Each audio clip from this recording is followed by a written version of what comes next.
গৌসে আযম রাদিয়াল্লাহু তাআলা আনহু বাবা বাড়িতে বসে আছেন। রমজান মাসের সময় বাবা বসেছিলেন। কে বসেছিলেন? আমার গৌসে পাক রাদিয়াল্লাহু তাআলা আনহু। মাশাআল্লাহ মাশাআল্লাহ। এবারে তার মুরিদগণ বললেন যে আমার হুজুরকে আজকে আমার বাড়িতে নিমন্ত্রণ দিতে যাব, আমার বাড়িতে যেন ইফতারি করে। সুবহানাল্লাহ সুবহানাল্লাহ। বাবা এক ভাই গিয়ে বলল, হুজুর আমার বাড়িতে ইফতারি করার নিমন্ত্রণ থাকলো। আমার গৌসে পাক রাদিয়াল্লাহু তাআলা আনহু বললেন আলহামদুলিল্লাহ। আর একজন কিছুক্ষণ পরে একজন বাবা মুরিদ একটা আল্লাহর খাস বান্দা গিয়ে বলল, আমার গৌসে আজমকে বললেন, ও হুজুর হুজুর আজকে আমার বাড়িতে আপনাকে ইফতারি করতে হবে। আমার গৌসে সামদানি বড় পীর আব্দুল কাদের জিলানী রাদিয়াল্লাহু তাআলা আনহু বললেন আলহামদুলিল্লাহ। জোরে বলুন সুবহানাল্লাহ। বাবা একজন আরো গেল, বাবা আবার একজন গেল, বললেন ইয়া হুজুর আজকে আমার বাড়িতে হুজুর আপনাকে ইফতারি করতে হবে। গৌসে আযম বললেন আলহামদুলিল্লাহি রাব্বিল আলামিন। বাবা এর মতো করে করে বাবা 10 জনের মতো বাবা চলে গিয়ে যাও। আমার গৌসে আযম বললেন প্রত্যেককে বাবা প্রত্যেক বান্দাকে বললেন, বেরাদার নবীর উম্মতকে বললেন, বেরাদার কি বলেছিলেন যে আমি তোমাদের নিমন্ত্রণ গ্রহণ করে নিলাম। যাও বেরাদার এবারে বাবা ইফতারির সময় হয়ে যাচ্ছে, ইফতারির সময় হয়ে যাচ্ছে। ইতিমধ্যে সবাই যেন ইফতারি নিয়ে বসে আছে। বলে হুজুর কেন আসে না? হুজুরের যে দেরি হয়ে যাচ্ছে। বাবা 10 জনের বাড়িতে আমার গৌসে আযমের জন্য বাবা ইফতারি নিয়ে বসে আছে। ইতিমধ্যে বাবা 2-4 মিনিট আগে 2-3 মিনিট আগে বাবা আমার গৌসে আযম বাবা প্রত্যেকের বাড়িতে একই সময়ে বাবা হাজিরি দিয়েছে। বাবা প্রত্যেকের বাড়িতে ইফতারি করেছে। আল্লাহু আকবার। গৌসে আযমে বাবা পাওয়ার দেখেন, গৌসে আযমে জিন্দা বাবা আপনার কি বলে কারামতি দেখেন। আল্লাহু আকবার। কারামতি আমার গৌসে আযম দেখাচ্ছেন রে বাবা। এবারে সকাল হয়েছে, জোরে বলুন সকাল হয়েছে বাবা। স্ট্যান্ডে বাবা 10 জন 20 জন বাবা জমাইত হয়ে থাকে, এক জায়গায় হয়ে থাকে বাবা। কিছু কথাবার্তা চলে। বলে এক ভাই বলে আমি আজকে ভাগ্যবান, আজকে আমি ভাগ্যশীল। আমার বাড়িতে আমার বড় পীর আব্দুল কাদের জিলানী রাদিয়াল্লাহু তাআলা আনহু এসে ইফতারি করেছিলেন। জোরে বলবেন সুবহানাল্লাহ সুবহানাল্লাহ।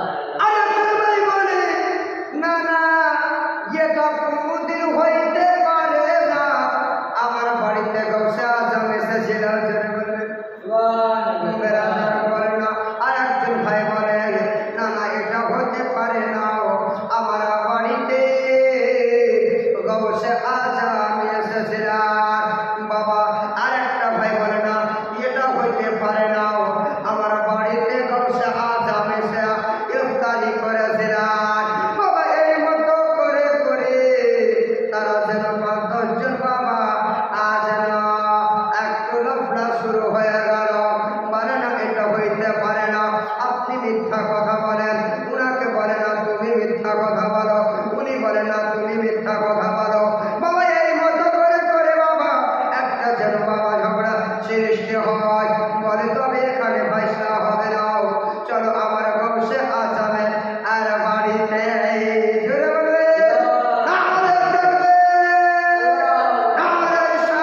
সময়ে সবারই বাড়ি কি করে যেতে পারে?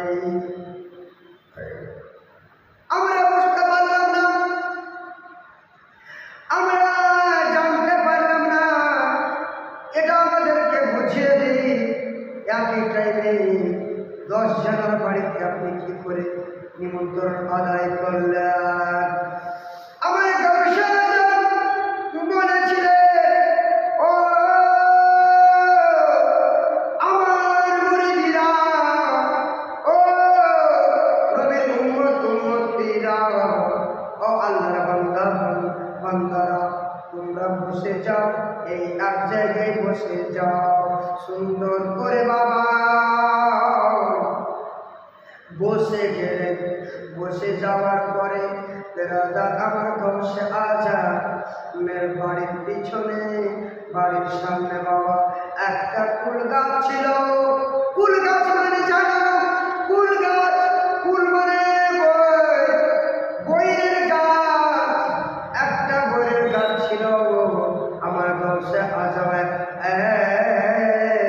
বাড়ির সামনে। জোরে বলতে মাশাআল্লাহ, মাশাআল্লাহ, সুবহানাল্লাহ। ওই বইয়ের গাছ ছিল, আর মুরিদগণকে বসাইয়া দিলে যার যার বাড়িতে নিমন্ত্রণ আদায় করতে গিয়েছিলেন। বাবা সবাই বসে গেল। আমার গৌসে আজম বলে, আমার মুরিদগণ সবাই চুপচাপ নিচে মুখ করে নাও, আর চোখ খানাকে বন্ধ করো। জোরে জোরে, আর জোরে বলিয়ে সুবহানাল্লাহ। বেরাদারি মিল্লাত ইসলামিয়া আজ যাবে মহতারাম, আমার সুফি সমাজ শুনে আমার গৌসে আজম বললেন যে তোমরা সবাই চোখ বন্ধ করে নাও, আর বেরাদার নিচে মুখ করে কিছুক্ষণ থাকো। জোরে বলবেন সুবহানাল্লাহ। বেরাদার কিছুক্ষণ বাবা চোখ বন্ধ করে মুরিদগণ যার যার বাড়িতে নিমন্ত্রণ আদায় করতে গিয়েছিলেন, ইফতারি করতে গিয়েছিলেন। সুবহানাল্লাহ, সবাই যেন চোখ বন্ধ করে বসে ছিলেন। জোরে বলবেন সুবহানাল্লাহ। আর আমার গৌসে আজমের জিন্দা কারামাতি দেখে আমার গৌসে আজম বললেন, আমার মুরিদগণ শুনো, ওই যে আমার বাড়ির সামনে একটা কুল গাছ, একটা বইয়ের গাছ আছে। ওই বইয়ের গাছের দিকে তোমরা সবাই তাকাও। সুবহানাল্লাহ, সুবহানাল্লাহ। আল্লাহ পাক, আল্লাহ তাআলা আমার গৌসে আজমকে বাবা এত পাওয়ার দিয়েছে রে বাবা। বেরাদার মুরিদগণ বাবা সেদিকে যেন তাকাইতেছিলেন। আল্লাহর হুকুমে বাবা যত ফুল গাছে পাতা ছিল, পাতা সুবহানাল্লাহ। পাতা ছিল, ওই বইয়ের গাছের পাতাতে আমার গৌসে আজমে বাবা ছবি ঝুলতে। সুবহানাল্লাহ, সুবহানাল্লাহ। আমার গৌসে আজমে জিন্দা কারামাতে। জোরে বলুন সুবহানাল্লাহ। নারে তাকবীর, নারে সালাত। গৌসে আজম কা দামান জিন্দাবাদ, বড় পীর লাশানি জিন্দাবাদ। কুতুবে রব্বানি আব্দুল কাদের জিলানী রাদিয়াল্লাহু তাআলা আনহু তার জন্য শায়রি বলেছে, নিগাহে ওলি মে মুতাসির দেখি बदलती हजारों की तकदीर। जोरे बोलबेन सुभान